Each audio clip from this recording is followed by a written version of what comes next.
Lalong nagngit-ngit sa galit ang mga DDS dahil po napakaraming pumupuri ngayon at nagbibigay ng pagbati sa pagkakatalaga bilang bagong PNP chief kay General Torre. Yan. Ano daw? Ano ang sabi ng mga DDS? Inabuso daw si Kibuloy. Binastos at inabuso rin daw si Digong.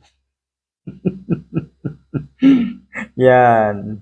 Ito po yung sinasabi nyo na ng bastos. May prinsipyo, matapang, at nagtatrabaho ng maayos. Alam niya ang kanyang mandato, alam niya ang kanyang tapang ay nanggagaling sa tama. Kaya tumatagal yung ganyang klaseng tapang. Pati po si Senator Lacson, Ping Lacson, ay nagsalita na rin. Deserve ni General Torre etong kanyang appointment na ito bilang next PNP chief. Ako rin, napakaraming nagsasalita na believe sila at naniniwala sila na lalong aangat ang respeto at credibility ng kapulisan dahil sa leadership ng isang katulad ni General Torre.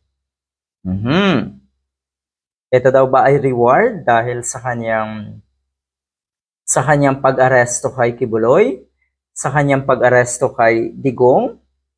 Sa tingin ko, pwedeng sabihin nating reward dahil ginawa niya ang kanyang trabaho ng maayos, ginawa niya ang tama, pinairal niya at ginalang niya ang proseso ng batas. Kaya ayan, ganyan po ang nangyayari sa mga taong nasa tama lagi.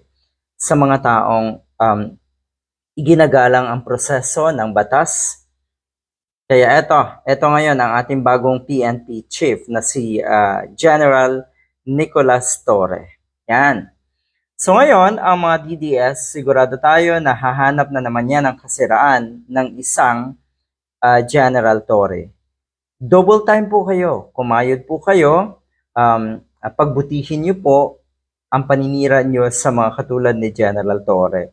Dahil habang sinisiraan nyo ang mga taong nagtatrabaho ng maayos, sinisira ng mga sarili nila yung kanilang or yung inyong mga idolo. Sinisira ng kanilang mga baho, kanilang mga pinaggagawa, yung mga idolo nyo.